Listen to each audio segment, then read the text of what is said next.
So in last lecture, we were talking about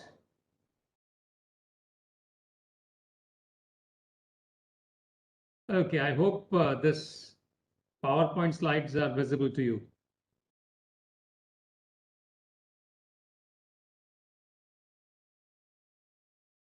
Is it visible?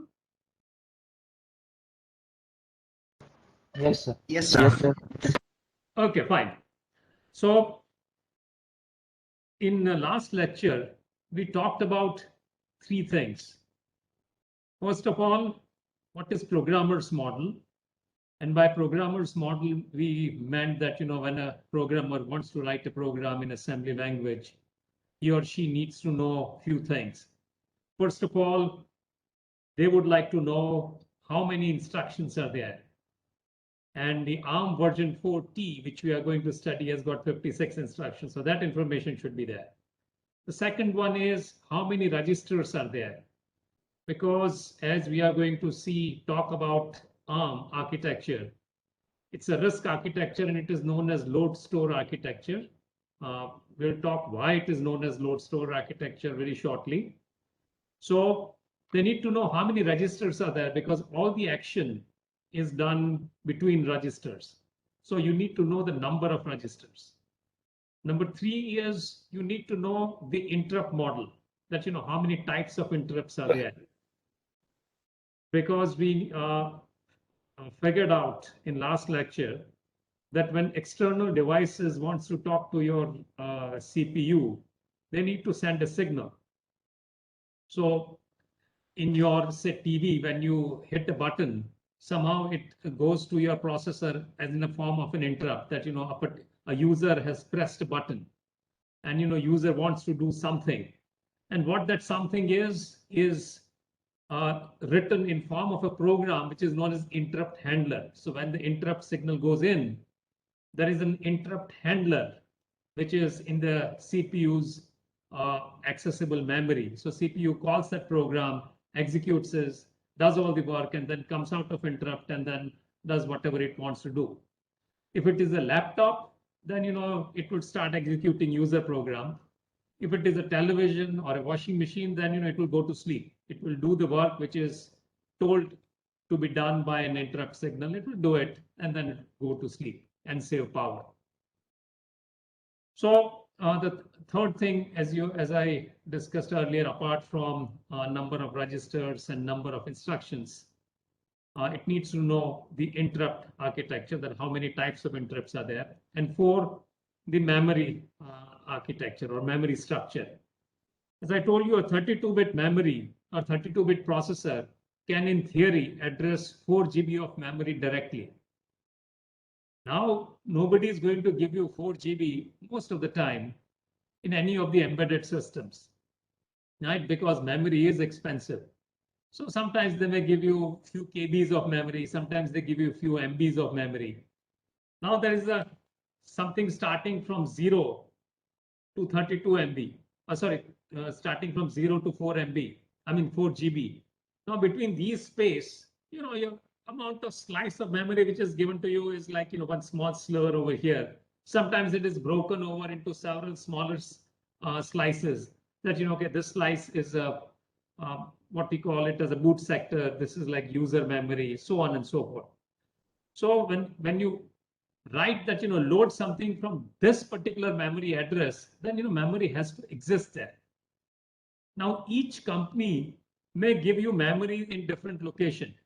So ARM architecture based processors are available from Renesas, from NXP, from Samsung, and many other vendors. And each one of them may give their own memory structure. So you need to also know what is the memory architecture, what kind of memory is given to you. Then we discussed about that there are 4 types of instruction set architecture. I mean, in fact, there are many, but 4 used to be or are still famous. So first one we talked about Intel architecture, which is also known as x86. So right now, x86 architecture is used by Intel and AMD.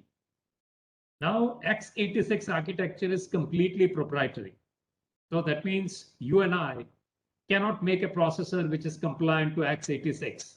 Otherwise, Intel will come after us and sue us. The second one, which is out there, which is a new player, is RISC-V. And as I told you, it is, I mean, there is a hand of Patterson, who is the author of your textbooks. He's the chairman of RISC-V organization. And the commercial arm of RISC-V is SiFive. And the first company which they have purchased, this you might be interested, is based in India, which was known as Open Silicon. It is based in Bangalore. And now it is known as SiFive company. And it is involved in creating a SiFive based processor or RISC-V based processor. But it is still new, and we are still going to see whether it becomes successful or not. You will come across many articles which sings praises of RISC-V, that how good it is. And the advantage of RISC-V is that it is completely free. So that means you and I can make a processor based on RISC-V instruction set architecture. And we don't have to pay any fee to anyone. We don't have to pay any licensing fee. We don't have to pay any royalty fee, as long as it is faithful to instruction set architecture of RISC-V. So that is the second one. The third one, which has been there for a while, is ARM architecture. And let me talk to you a little bit about ARM architecture. Now, there was a company named Acorn in UK. They were kind of a fabricator, or someone who would put together a desktop system for their client, and the client was BBC Micro. Now, BBC Micro, as the name suggests, it was the idea developed by British Broadcasting Corporation. They believe that computers are going to be very widely used in coming century. So in 1985, they came up with the idea of giving computers to the schools, and basically teach the school students techniques of programming. In fact, some Indian schools were also part of it in late 1980s, and I've seen some of them computers, pretty primitive. There used to be a VT100 type of terminal, and the memory device, you would be very surprised, was a cassette. You must have seen those cassettes which you were using maybe 10 years ago or 15 years ago, that, these cassettes were put into tape recorder and, you would play it. Sometimes that spool would come out if there is something wrong with your tape recorder, then, the tape would all be pulled out. So, that is a memory device, right? You are storing your ones and zeros, which is coming out as a song. So here it was stored as a data. And it was, as you can understand, it is damn slow, because, how fast can a tape recorder be in terms of reading the ones and zeros and writing into it. So they wanted someone, who would produce a computer for them. And just like, again, maybe 5-10 years ago, there were a lot of people who would create a desktop for you. So they would come to you, and, all you have to say is that, I want a Pentium 90 processor, or Pentium 75 processor, or Pentium 60 processor. And then I want 1 GB of RAM or 500 MB of RAM. At that time, 1 GB was a whole lot. 500 MB was good enough. So then, you say this in a hard drive of this much, and, they would put it together and give that to you, desktop. They would buy memory from somewhere. They would buy motherboard from somewhere, put together a system and give it to you. So Acorn Computer was doing just exactly the same thing. Now this Acorn Computer had very fresh graduates who just came out of Cambridge. And, they had learned a little bit of processor design. They took a course just like what you are taking right now. And they said, we can make a processor, how difficult can it be? And, Acorn people, means their mother company, they thought that, okay, we are looking, right now we are using 8-bit and 16-bit processor. We would like to make a 32-bit processor. which was a revolutionary thing to think of in late 1980s, because even Intel was making 16-bit processor, and there was no good cheap 32-bit processor out in the market. So this 12 young people, fresh out of college, maybe 4 or 5 years older than you, they got together and say, okay, we will design our own processor. And they started making their processor, and then of course you require money to make it viable, because of course you need to pay engineers, you need to buy some things, you want someone to write software for it. So their first partner who funded them, and you'll be surprised who it was Apple. And of course Steve Jobs at that time wanted to come up with a revolutionary product. And that revolutionary product was known as Apple ThinkPad. This Apple ThinkPad was granddaddy of the Apple iPad that you see, which are so famous and so widely used nowadays. So they wanted to first create this Apple ThinkPad, Apple Newton ThinkPad. And ARM Limited, created a processor for them. And of course, with the funding which was provided to them by Apple. Of course, Apple was not the only company which provided them the money. There were several other companies also, but Apple was the major funder. And then, ARM came up with a successful processor, 32-bit processor. Apple was very happy and used them into their Newton ThinkPad. And guess what? That product bombed in the market. You'll be very surprised that nowadays everyone wants Apple iPad. So what's wrong with a product which was just like Apple iPad, which was produced maybe 20 years ago or 30 years ago? It's a good question. And the answer for that is also very straightforward. That means an electronic product is only as successful as the software written for it. So let me give you an example. I produce an excellent processor, and with excellent, peripheral processors like GPU, baseband processor, everything that you saw in that chart, which I showed you, that what kind of chips go into making a system on a chip or SoC. If I create excellent thing at a very low price, which is running maybe it's at twice as fast as today's processors available in the market at half the cost, no one is going to buy it as long as they have some software to run on it, or what we call nowadays that where are the apps? If you don't have apps, then what's the point of buying it? And that's what affected Newton ThinkPad. Apple tried to sell it, but there were very few applications, apps were written for it. And people would say that, okay, this might be a wonderful piece of electronics, but what do I do with it? There is very little usability. So it bombed. So there is something for every one of us to understand. And the thing to understand is there is a right time to come into market. Apple came too early. And because it came too early, market was not prepared for this revolutionary product, because that people were not convinced that this product is going to change the world. So not too many people jumped into writing apps for it. And if the software is not out there, then what's the point of it? So Apple ThinkPad got beaten up. But this Acorn people were very happy, because there were other people. And ARM was producing processors for embedded, and embedded was there it was slowly making its mark into all the phones, though they were not smartphones, but they were already used in it. They were used in the early smart devices. So Apple, the first processor produced by Acorn, was very well received by the market.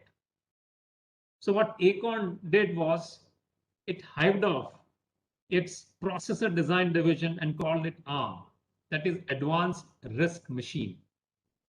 They put it and floated it as a separate company. And ARM never looked, I mean, that was done in 1990s. And then from that point onwards, ARM has not looked back. ARM has gone from like, strength to strength. And now, it is one of the most influential companies, though it's a very small, but, its influence in electronics product is tremendous. It has got its footprint in automobile industry. It has got a footprint in this embedded industry. That means it has got its footprint in entertainment. It's got its footprint in high performance computing nowadays. And of course, it is king in the mobile internet devices like your cell phone and iPad and other things. So ARM became very, very powerful. Now, let's look at the business model of ARM. I just talked about Intel x86 instruction set architecture and RISC-V instruction set architecture. About Intel, I said it's completely proprietary. So you and I cannot make a processor which is just like Intel and which can run on x86 instruction set. We can't do that. For RISC-V, it is completely free, open source, like Linux. Like, anyone can make a processor. You don't have to pay any royalties or license fees. And you can make as many processors as you like. But, to call it a RISC-V, it has to be compliant to a RISC-V instruction set architecture. ARM adopted a business strategy which became extremely successful in starting from late 1990s, was a licensing model. And it was a very revolutionary idea at that time. And maybe they were one of the first companies to come up with this idea of creating what they call as intellectual property or IP. The idea of IP in electronics was very new at that time. So what ARM said, that we are not like Intel. We are not going to prepare a processor and sell it to others. All we are going to do is sell a blueprint of a processor. So in other words, we are going to sell RTL code for a processor. And you can incorporate in your overall soft design, use our processor, make all the connections in your program, and then take it through this electronic design automation tool, and then finally send it off to a fabrication lab and come up with a chip. So that was the ARM's model. So what ARM does nowadays is there are more than 200 companies which are licensing ARM architecture. They all make their own processors, but they license ARM architecture. What they do is either they buy the RTL from ARM, or in some very rare cases, they say we will make our own processor in our own way, but it will be compliant to your instruction set architecture. So that is the reason why the name ARM is not very common among the normal lay people. Everyone knows about Intel architecture and Intel processor and Intel laptop because they do a lot of marketing. Whereas ARM markets it only to other companies. They don't have to market to the end user. That marketing is done by your Samsungs and your Qualcomms and others, or your Apple. They sell their own processor. They don't say that, ours is an ARM processor, but, of course, there is an ARM processor inside. So how does ARM earn money? Let's say you are a company. You want to borrow ARM instruction set architecture and say, I want to make a processor which is compliant to your ARM instruction set architecture. ARM would say, great. You have to put in some upfront money. So that means give me $1 million or give me $2 million, depending on the size of your business. So that is known as licensing fee. And that is one type. Second one is royalty. Royalty means that every processor you make, whether it is made by NXP or Renaissance or Samsung or Apple or whoever, per processor sale, you have to give me, say, 1% or 2%. So that is known as royalty. So ARM earns money based on licensing fees and royalty. And ARM does not fabricate silicon itself. And nowadays it has become very common Qualcomm, which is one of the biggest companies and phone menu and supplier of the phone chip, they don't have a fabrication lab. So that means they don't have a foundry where the chip is actually made. They outsource it to, there are dedicated foundries like TSMC or Global Foundries. The job is to take the design blueprint from such companies and put it through the motions through their production machines and give a chip to them. So Qualcomm does not have a foundry. Intel has its own foundry. Samsung has its own foundry. But I mean, these are rare companies which has got its own foundry, because running a foundry is a very expensive business. Most of the people or most of the small companies don't have their own foundries. They go to TSMC or Global Foundries. So there are many small foundries available for smaller jobs. They would create a chip for you. So this is how. The question is, Apple Bionic chip based on ARM? Yes, the answer is yes. See, when I was in ARM, we were told that Apple, there are some 5 or 6 companies which has purchased the right to ARM architecture, but with the provision that we will make our own hardware. We'll just make it sure that it is compliant to that, like running your 56 instructions, having this type of interrupt models, this many registers, and memory architecture will supply our own. But we will not accept your design of the hardware. We'll create our own hardware. So Apple is one. It is known as architectural license. So they don't purchase the hardware design from ARM. They will just say, we'll buy a licensing right from your instructions. So we'll buy a right from you to make a hardware which is compliant to your instructions. It will run your instructions. So Apple is one, Qualcomm, Samsung, Infineon, and maybe a couple of more companies.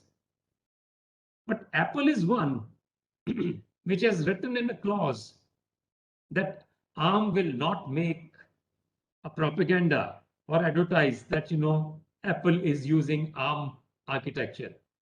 But now it is almost an open knowledge that is Apple is using ARM architecture.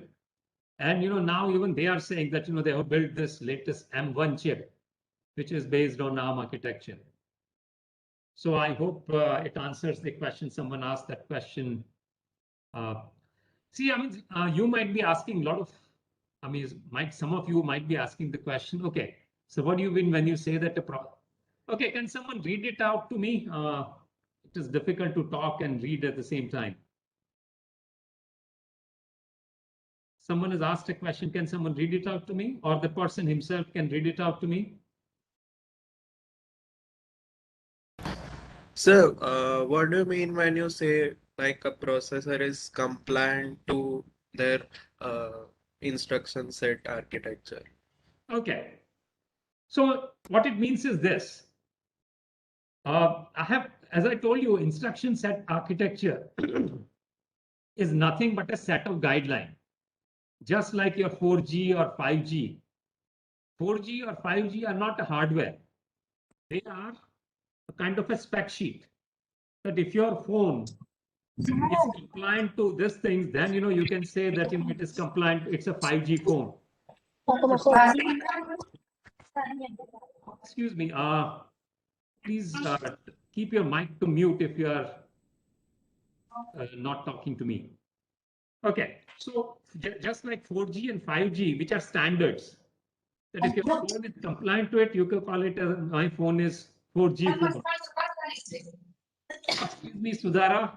Sudhara Vineet, I would request you to turn off your mic.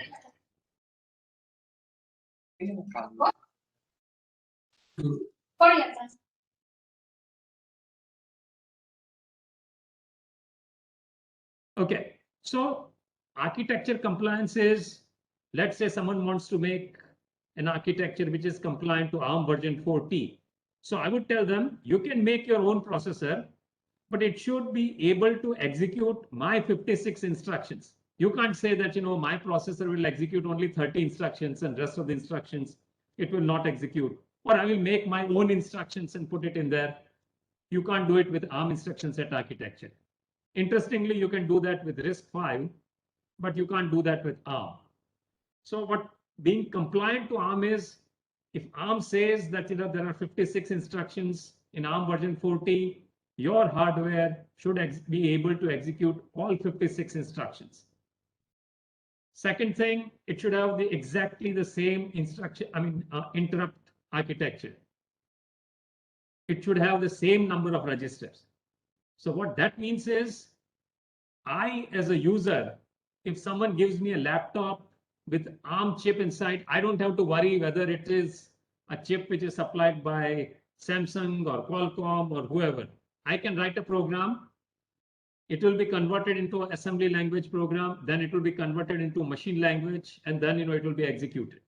So that's why the compliance is important if you want to standardize it. So that is what it means by compliant to ARM architecture. Does it solve your question? Yes, thank you. Okay, someone has asked the questions, so instructions are test programs. No, instructions are, as you can say, it's like bricks.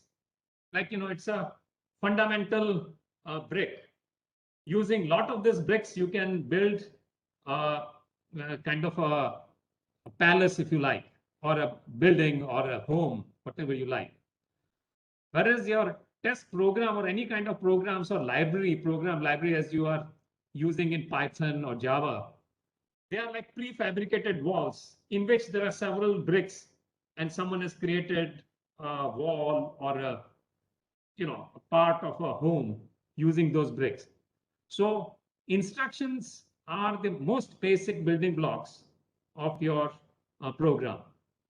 And we write instructions in a particular way, like add R1, R2, R3, is because you and I can understand it.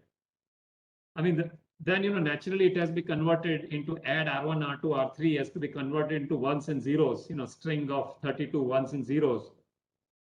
But that would be meaningless to us because I think humans are not good in speaking binary. Humans are good in speaking sort of like English mixed with some mathematical jargon. We are comfortable with that. So instructions are the most basic building block of a program. I hope that answers the question. Okay.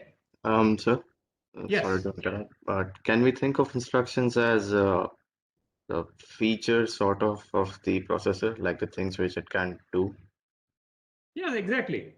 So like, suppose, I know probably I would wish you guys can design a processor. I wanted this course to have a feature in which everyone is encouraged to design a three-stage pipeline processor.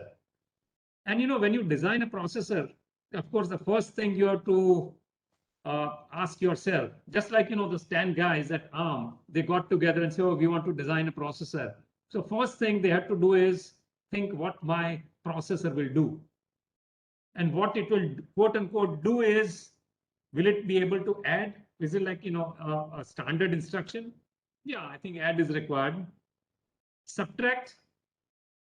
Yeah, you may require it, may not require it, but because subtract is nothing but you can use it with add by one's complement and something.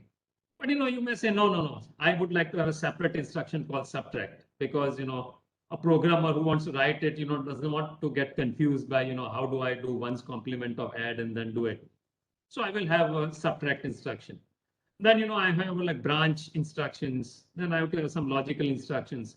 So that is what is something you figure out, what is it that your program or your hardware will do.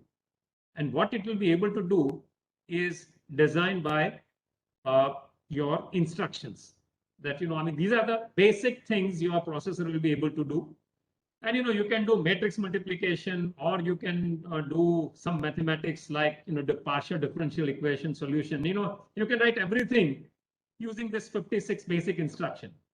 So like in maths, they say all you need to know is 4 basic operations: addition, division, subtraction, and multiplication.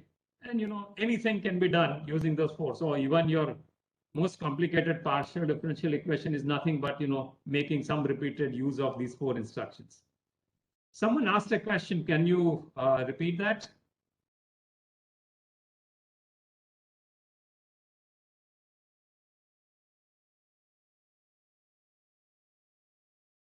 Can someone read out that question? Someone asked a question or a comment, I don't know.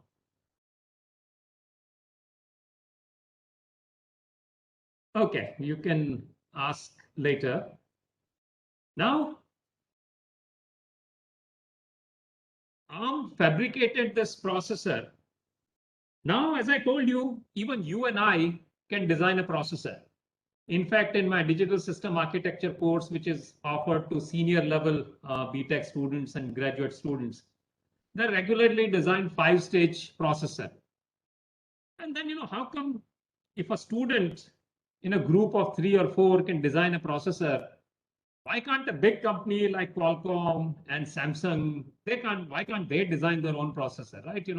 In fact, the total employee strength of ARM is only 4,000, whereas Samsung and others have more than 80,000 employees. So why can't they design their own processor? Don't they have smart people? Well, the question again comes down to ecosystem. ARM came in 1990s. And suddenly, it picked up and it grew with the ecosystem. So initially it was just embedded. So, someone designed a compiler for it. Someone designed a small program. People started writing programs for washing machine, for your dumb phones, as you say, that, 3110 or like brick kind of phones. Then, as ARM started progressing in, say, late 1990s, early 2000, when, just mobile internet devices started coming, it grew up slowly, and along with it, people who would work on ARM architecture also started growing. So then, it became an ecosystem. And it became an ecosystem. So I will tell you what an ecosystem is. So this is what an ecosystem is. Like, this is an ARM processor. I mean, this slide, of course, was supplied by ARM. And they like to put themselves in the center of the world. So this is ARM. And these are the companies which is working on it. And you name it, Philips, Toshiba, Sanyo, Sony. I mean, you name it, and that company is there, is using ARM architecture license. These are the companies which are making Siemens. So, I mean, it's who's who. I mean, either they are developing tools, they are developing OSs, they are developing programs, anything, you name it. They are all designing something based on ARM processor. So this is called as ecosystem development. Ecosystem does not develop in a day or two. It takes few years. Now, how come Qualcomm and Samsung is not designing their own processor? I mean, we can ask that question again. Why do they pay unnecessarily amount of fees to ARM? The reason is, if Qualcomm design a processor, and I'm sure they can design a processor much better than ARM or come up with much better instructions, possibly. Why are they not designing it? Because to create this kind of ecosystem would take years, and people would not immediately design it. And that's why they say, will RISC-V become popular? And the question and the answer is, I don't know, because, would these kind of companies jump on the bandwagon and start developing compilers for that, operating systems for that, various apps for that? You have to write device drivers for that. Would other companies do it? You don't know. But, these companies, all of them are doing it for ARM. So that's why ARM is the most successful processor company nowadays in the world. So what you have learned is the important thing is not just the hardware or the electronics, but the whole ecosystem. So that's why Samsung would say, okay, we would pay money to ARM and design a processor which is compliant to ARM architecture, so that we can take advantage of these people. Their software, their operating system would run on our processor. Their programs would run on our processor. If I design a processor which is using completely different instruction set, I mean, who has got time to design an ecosystem for me, right? It's a gamble. Windows would start thinking that, should I port my Windows system on this new processor which has come in? It will take up too many man hours. I have to pay like millions of dollars to my people to develop operating system for this new processor which Qualcomm has designed. And who knows that people would buy into it, and would they start developing apps on it? I don't know. So that's why ARM is the king, and it's very difficult to remove an established player who has already established a great ecosystem around it. Okay, so that is the whole story behind the success of ARM architecture. It may not be the best, but it has established its ecosystem, so you cannot get rid of it. Now, I just wanted to explain you this particular picture. ARM has got its headquarters in Cambridge, England, and Cambridge is, of course, the town known for Cambridge University. And this is, when those Acorn people separated out those 10, 12 young engineers and, formed a separate company. They were all sitting in this barn. I think someone else has asked a question. Can you please speak it up? I can't read it. Can you speak up, please?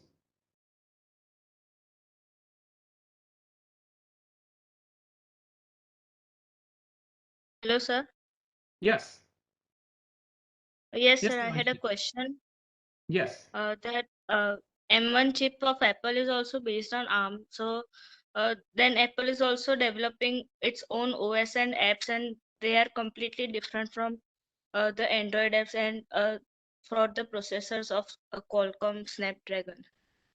Sure. So both are ARM based, and why does that need different Right. ecosystem?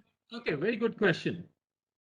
She's asked a question that, if Apple is also using ARM architecture and Qualcomm is also using ARM architecture, why can't you run the program or operating system is not interchangeable? Now, as you understand that, Apple is a maverick company. Its business model is very different. Its business model is that, they have created a product which is, first thing is, they were the first people who made electronic product look sexy. Right? Why everybody wanted Apple MacBook? Because it looks so cool, right? Or why everyone wanted initially the Apple phone? Because it looks so nice. If you have got a Mac and you open it, everybody's eyes would be there that, wow, what a beautiful piece of electronics. So they went into kind of a thing called exclusivity. They wrote their own operating system, which can run on ARM processor. And they said that, our operating system is proprietary. So nobody else can use iOS. And, then Apple started having their own kind of, I like to call them groupies. I have got great problem against this business practices of Apple. And I will tell you why. So Apple gives you a product which looks very good. It has got excellent electronics in it, but its business practices are restrictive. Restrictive in a way that it wants to bind its people in its own ecosystem and does not want them to go out. Whereas Android is totally different. Now, Apple, if you have Apple, then they won't allow you to use Google very efficiently, or they would put some roadblocks into it. iPhone has its own iCloud.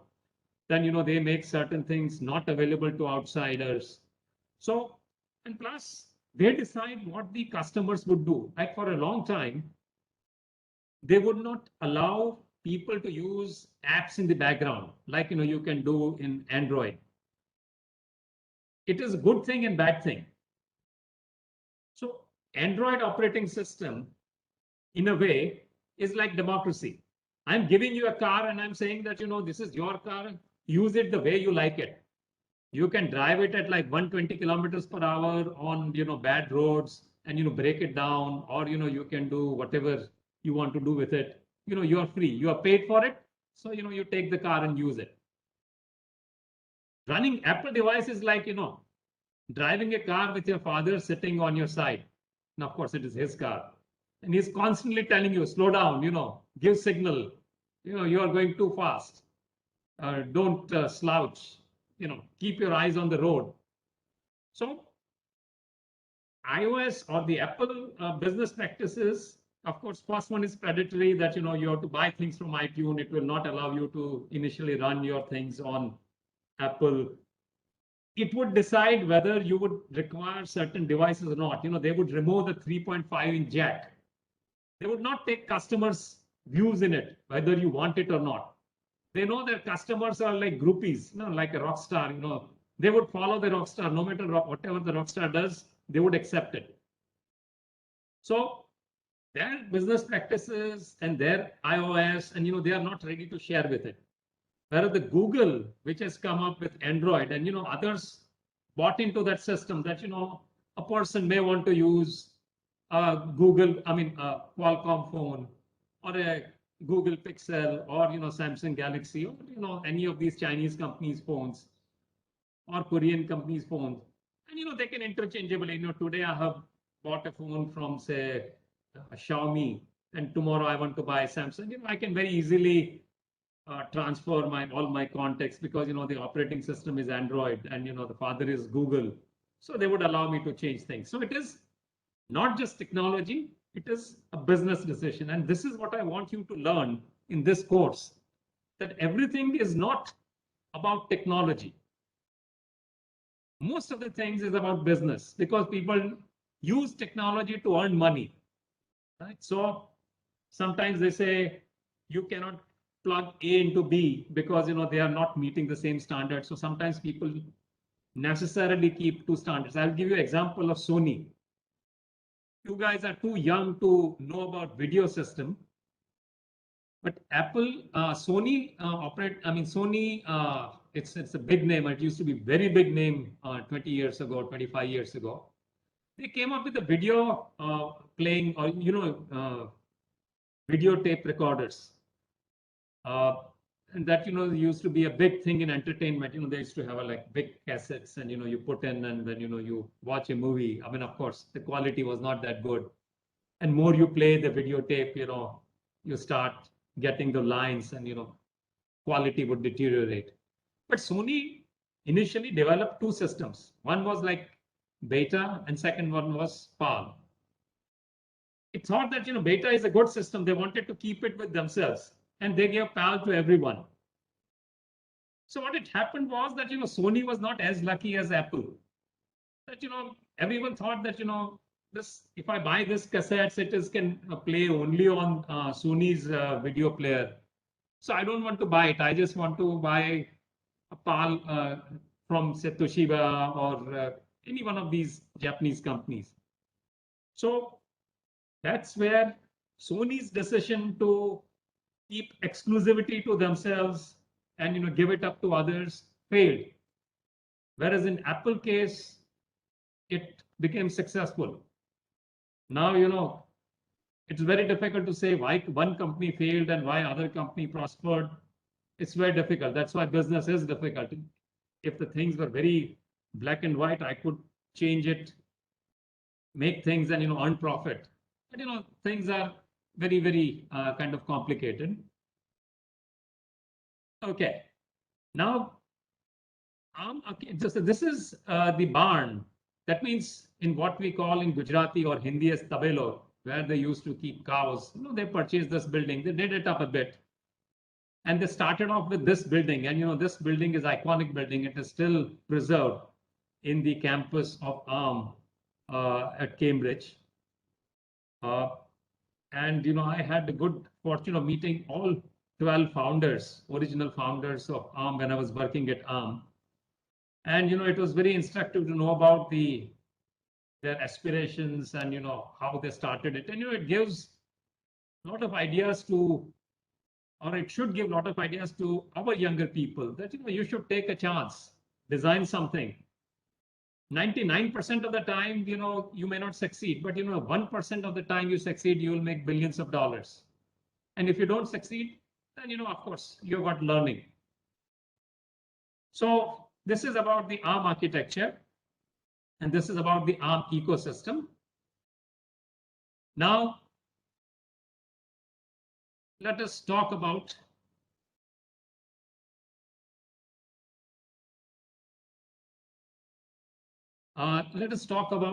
what ARM architecture is.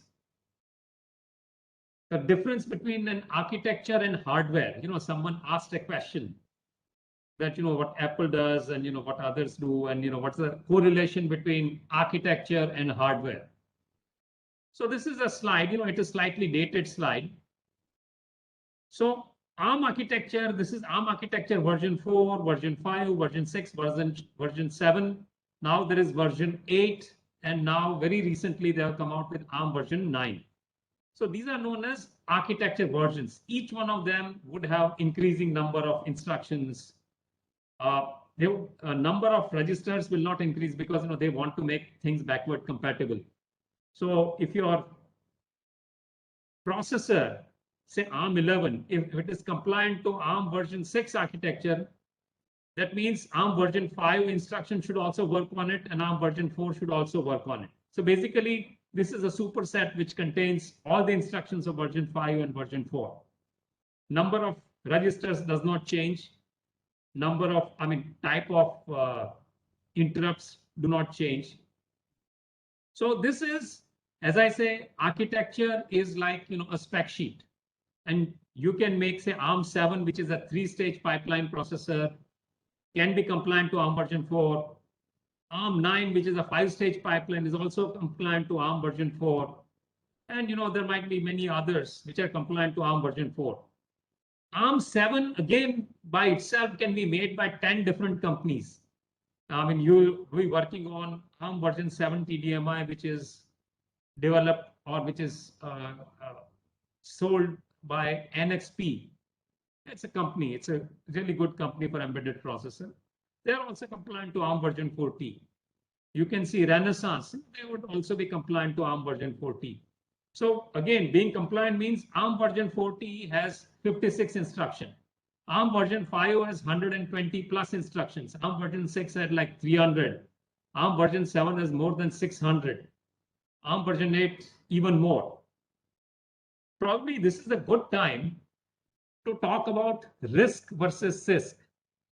There is one thing, which people talk about, that what is a RISC instruction set architecture and what is CISC instruction set architecture. So before we dive into this, what are the instructions in ARM version 4T?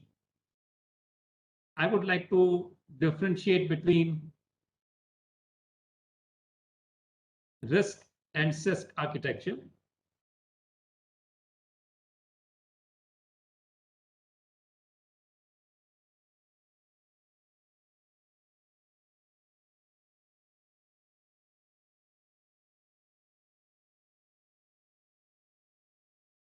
Can you just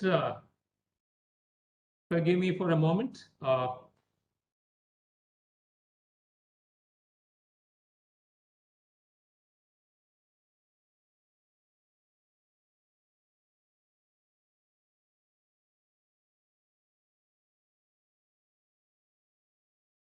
Okay.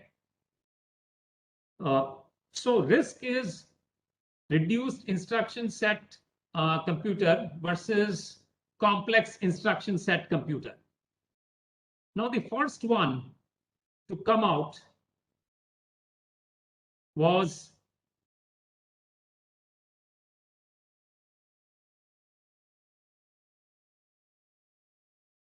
when Intel was developed in 1980s, the instruction set which they used was not called CISC. It was called instruction set, right? If there is nothing else to compare it with, how would you call it CISC or RISC? There was nothing like CISC or RISC. It was all instruction sets, just an instruction set. So Intel first developed instruction set. Now, why it is called complex? Because in 1980s,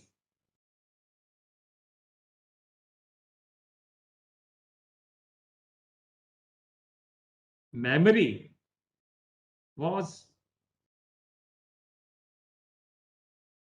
very expensive, right? It was, in fact, memory would cost even more than processor.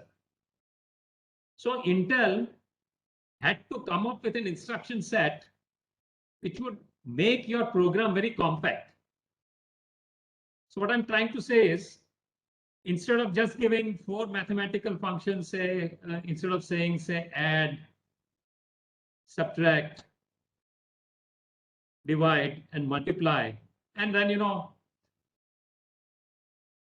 I'm going to talk about risk, then I would say that, this is sufficient. You can do any mathematical things with it. But, if you want to write a matrix multiplication program, you have to have a very long program you have to write, using this basic standard, this 4 steps. And your matrix multiplication program might be like 20, 25 lines of code. And each line of code, basically, it would have its own data and an instruction. And that would take up 25 words in your memory. And then, at that time, it was too much. It was a sin to have that much memory usage. So what Intel did was they started giving complex instruction. And I'm just giving you an example. This may not be correct, but they say, okay, I will give you instruction, say, matmul. That means matrix multiplication. So if someone wants to write a program using an instruction called matmul, which would do, and then, just give 2 matrices, this would be a very short, just 1-line instruction, right? As compared to if I have to use either only add, subtract, divide, multiply. No, I have to write a long program to do matrix multiplication. This particular instruction, which was just a 1 line of code, but once it goes inside the processor has to have that much hardware, which would like decode it and then break it down into simpler things. So which was at that time known as microcode. So it would have micro instructions inside, so which would break down this matmul into micro instruction, all inside the processor. Then Intel was king till 1980s. But in early 1980s, there was a paper from Berkeley, of which, again, your Professor Patterson, who is the author of your book, has written a paper on something which is known as benefits of using reduced instruction set computer. And at that time, the name of RISC versus CISC came into picture, because first time they proposed the idea of RISC-based computer. They said that, you don't require too many complex instructions, because what you are doing, you are making your hardware unnecessarily complicated. And complicated hardware design is too tough. Just leave everything to the software. And at that time in 1980s, the prices of memory became manageable. So they say that, they gave a new guideline for what is a reduced instruction set computer? So they gave a guideline. And the important guideline was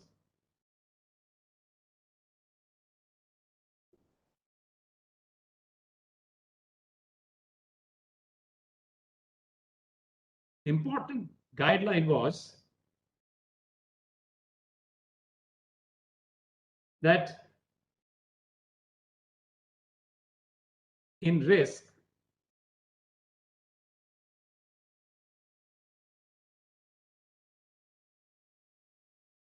each instruction will take only 1 cycle. So what cycle means is, suppose nowadays your computer is working at 1 gigahertz, right? So that means 1 billion cycles per second.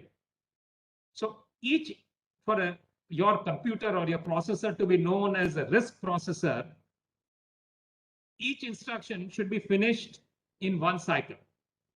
And that should be a uniform time. And this was a radical change from CISC instruction, because just imagine matmul instruction. Now, depending on the size of the matrix, the execution time for matmul would change. So some instructions were just like 1 cycle, some instructions were 2 cycles, some instructions were 10 cycles, some instructions were like 40 cycles. So they said that this is not allowed. In CISC, we want simplicity. Each instruction will take only 1 cycle. Number 1. So this was the first principle. Second principle was that it would have load store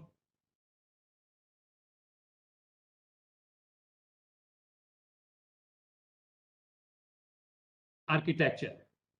What it means is only two instructions can access the memory.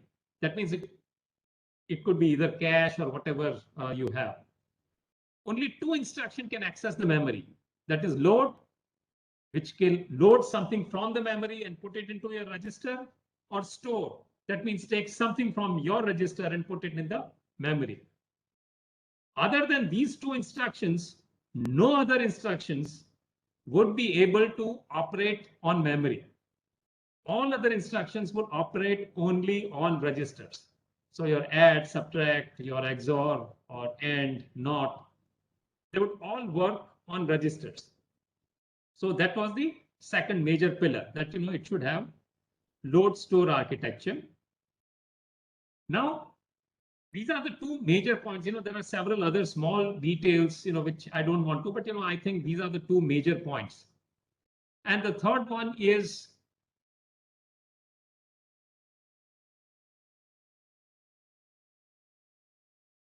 minimum number of instruction.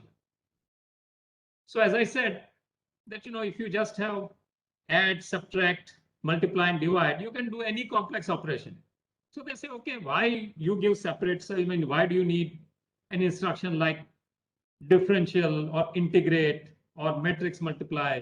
Instead of that, just give 4 instructions, and those 4 instructions should be able to do anything for you. So third principle was minimum number of instructions. And now all major processors are working on this RISC instruction set, because now it has become much simpler. So that each instruction will take only one cycle, and we will realize that if each instruction is of the same length, then taking interrupt is easier.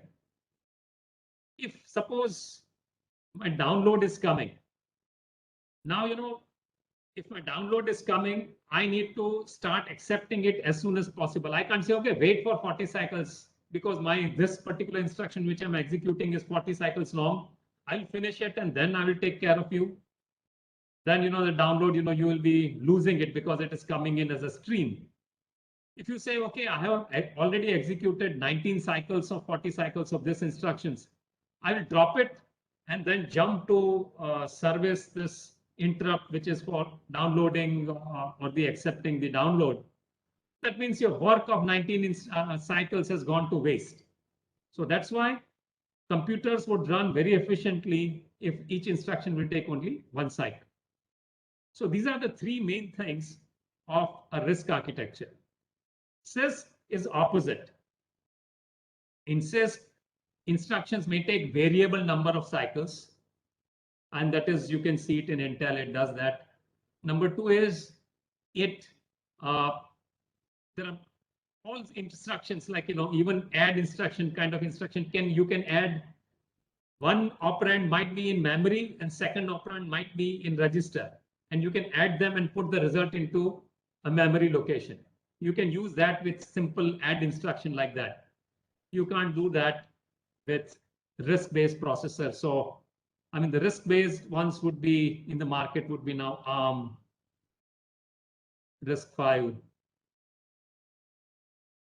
etc., and also MIPS. Is this nomenclature clear? RISC versus CISC. And now CISC is more successful, but companies like Intel cannot go back to RISC. Why? Because of legacy. And once again, I tell you, the business mix forces you that all your new processors should be backward compatible. Just imagine your Windows software, say PowerPoint or Word. If they were not backward compatible, then all the files which you have created using older versions of Word will not be useful in your new version, and it will create a chaos. So Intel is still taking to CISC-based architecture, and Intel is and ARM is lucky that it was born after 1980, so that it is using RISC-based architecture. Any question up to this point?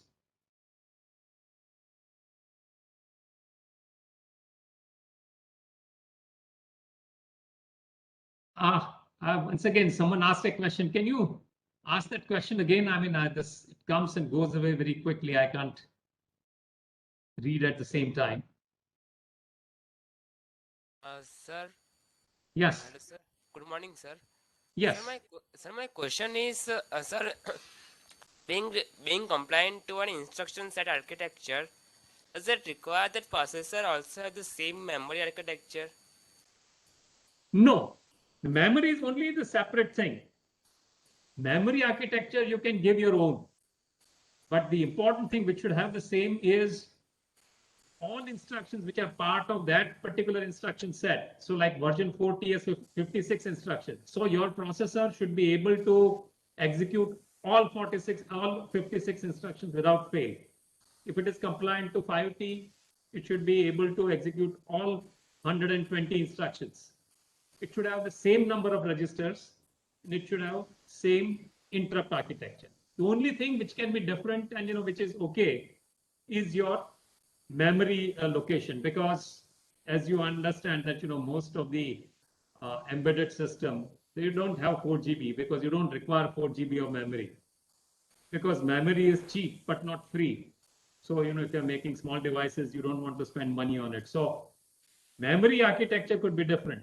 Like even in your phone, you have got 4 GB of addressable memory. Now, some memory is in terms of SRAM, some memory is in terms of flash memory. So NOR flash, NAND flash. We'll talk about memory when we come to that point. So that's why memory architecture can be different. Okay, sir. Hello, And sir. Yes. Yes, Sir, go ahead. how RISC can do things in one cycle where CISC cannot do things in multiple cycles? I'm sorry, say that again, please. Sir, you said that RISC do all instructions are in RISC are in one cycle, Right, but CISC takes more than one cycles. right. So how does RISC do that? Okay. So it is very simple.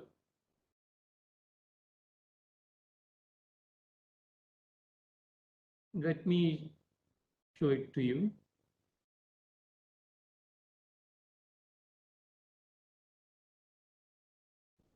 Say in RISC architecture, you have instructions only like add, subtract,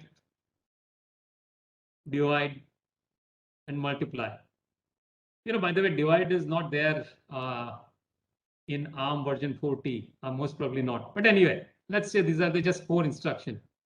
Whereas on your Intel, now I'm not very sure about this, so I mean just take it with a pinch of salt. But it has complicated instructions like matmul,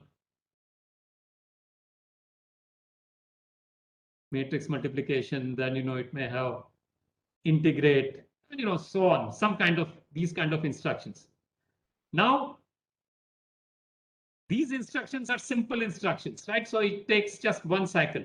These instructions are complicated instructions, so they will take more than one cycle.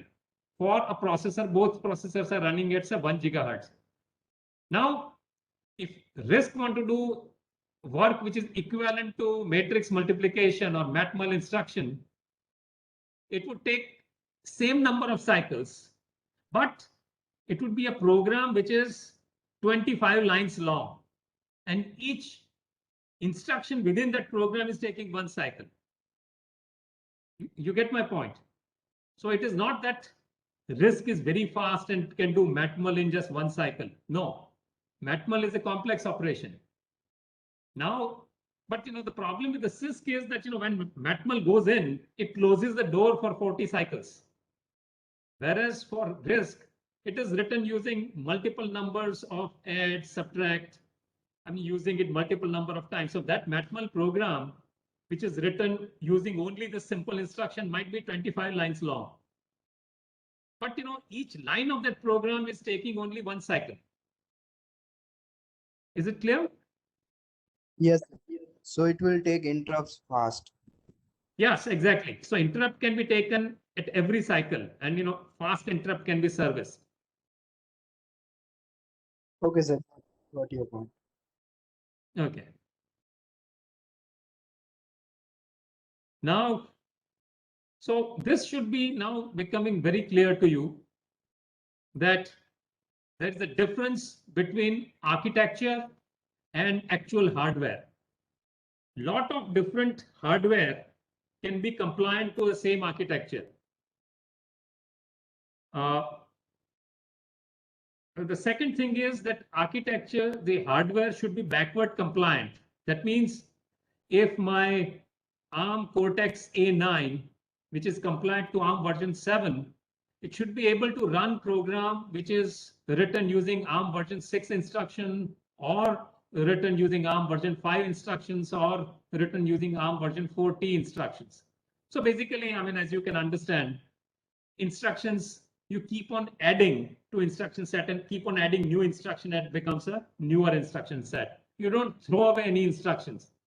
Why? Because things has to be backward compatible. Now, as you now, interesting thing you would notice from this point onwards is that from ARM version 6 onwards, this calling things, divide up the whole thing in 3 groups. This is ARM version A architecture, ARM R architecture, and ARM M architecture. So this is known as ARM version 7-A. This is ARM version 7R, and this is ARM version 7M. Okay. So up to then, they had this numbering system, that ARM 7. You will see that there is no ARM version 8, because ARM version 8 came and ARM version 9 became so popular that it threw away ARM version 8. So no one had a chance to make ARM version 8. So there is ARM 7, ARM 9, ARM 10, again, short-lived thing, because ARM 11 was very successful. So there is ARM 11. But after ARM 11, they decided, okay, let us now divide our business into 3 groups. Till this point, ARM version 7 was the lowest power and ARM version 11 was the highest power. This is now, let us divide up our business into 3 groups. One is the application processor, which will be used in higher versions, that is, in your lap, in your mobile phones and ThinkPads. ARM Cortex M would be used in your small embedded system application, or it can be used in auto. And then the middle one, that Cortex R, is used in the real-time systems, which is like used in industrial application. I think I'll talk about this, what the real-time processor is, in a short time, maybe today. So now they're divided up into 3 groups. So now they call it ARM version 7A for application level processors, ARM version 7R for real-time processor, and ARM version 7F M for this processor, which is known as microcontroller. And then, ARM version 8 came, and, someone asked a question maybe 5 years ago, and, it was a very interesting question. And the question was that if you can do things with 56 instruction ARM version 4T, and, you claim that you can write any complicated program with ARM version 4T, then why there are 600 plus instructions in ARM version 7? Aren't you breaking the idea of RISC-based processor, that you should have minimum number of instructions? Look at the inflation. Now you have got 10 times more instructions. Now, and the person who asked the question is correct, that, yes, of course, you are breaking the law of, I shouldn't say law, but I should say recommendation of RISC. And that is, why did you need 600 instructions? It's a reason, again, as I told you, is not technical. It is all business. Say, company like TI, that is Texas Instrument, which is producing audio processor or audio equipment, would come to ARM and say, okay, we are writing audio codec. And, in our thing, in our program, we have to do a thing, which is something called as count leading zeros. We want an instruction for that known as CLZ, count leading zeros, ARM version 6 onwards. So why don't you put 5 of our instructions? Then, Qualcomm would come and say, we are designing baseband, our programs will be shortened if you throw in this 10 instructions from our side. Now, ARM is like a little brother. I mean, these are big clients. ARM can't say no to them. So, okay, I will give your special 10 instruction, make it a part of my ARM version 7. I will take your 12 instructions, which you say are very important to you. I'll make it a part of my Cortex and 7. So that is causing a real inflation of instructions in increasing number of architecture. That ARM version 7, why does it have 600? I mean, the reason is that it is not technical, but it is purely commercial. That there's a pressure from companies that companies still say that as I told you once again, that memory is cheap, but it is not free. And if there people can write a short program with instruction like CLZ, which TI would love to use, and you say that I can do count leading zeros by using 56 instruction, but it might be a 7 or 8 line of code. Instead of that, I can just write one instruction. So that is the whole point in it. Now, before I think now time is up, I will just got 2 minutes. I will talk about this real-time processor. So what is the difference between application processor and real-time processor? I will discuss it more in next class, but here I will give you a very short answer.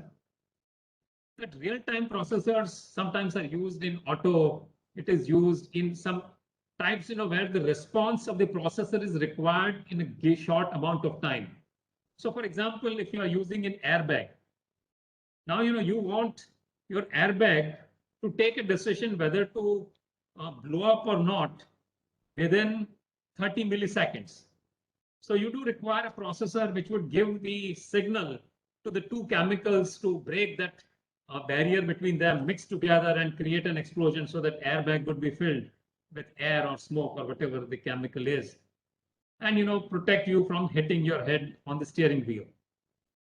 Now, why do you need something called as real time? Well, I'll give you the answer. Your laptop is not using a real-time processor. Your laptop is using application processor. Now, in application processor, it has got memory hierarchy. That means it has got cache, it has got RAM, and it has got hard drive. So that means most of the time, you will find the instruction or data which you are looking for from the cache. And your processor will work blazingly fast. But so if it is found in cache, it will take only one cycle, first level of cache. But if it is not found in first level of cache, and if you have to go to your RAM, it would take up 100 cycles. If it is not found in your RAM and it is go all the way to your hard drive, it may take 100,000 cycles or 1 million cycles. Now that is not allowed in Cortex, right? Cortex is demanding a fixed time that, you tell me, you give me a time that, this is minimum. You don't say that, sometimes it can blow up in just half a millisecond, but, sometimes in a rare case, it may take 40 milliseconds. That is not acceptable in real time or mission critical system. So in all real time systems, you don't see the memory hierarchy. They just have one level of memory. So that, access to the memory is always the same. So that means output of the program is very deterministic. This is a short understanding of Cortex real-time system. So your car or airbag or something, or industrial control system, they require real-time processor. They are not necessarily fast. In fact, they're slower than application processor. But the only good thing about this real-time processor is you can get the answer in given amount of time. Okay, we stop at this point. Please start looking at the book And labs will start from Thursday. So please check your start reading the book which is given on ARM architecture. Okay, thank you very much. Sir, Yes. Go hello, ahead. sir. Yes. Sir, I have a question that in higher versions of ARM architecture, you said that 600 plus basic instructions are there. So, Right. sir, all of them are taking one cycle for Yes. execution. Still they are taking one cycle. Barring two instructions, load and store, and I'll give you a reason why. Sorry, sir, can you repeat again? All instructions, even the 600, all of them are taking one cycles, except two instructions, load and store. And I will give you not load and store, load multiple and store multiple. I'll give you a reason for that in next class. Means how many we will select to load and we will select. It Yeah, depends it on is. that. Yeah, so I mean, I will tell you that, if you want to save 8 registers together, you just have to write one instruction. So load multiple and then R0 dash R7. Then, you don't have to write load R0 to this memory location, load R1 to that memory location. We'll talk about it in the next class.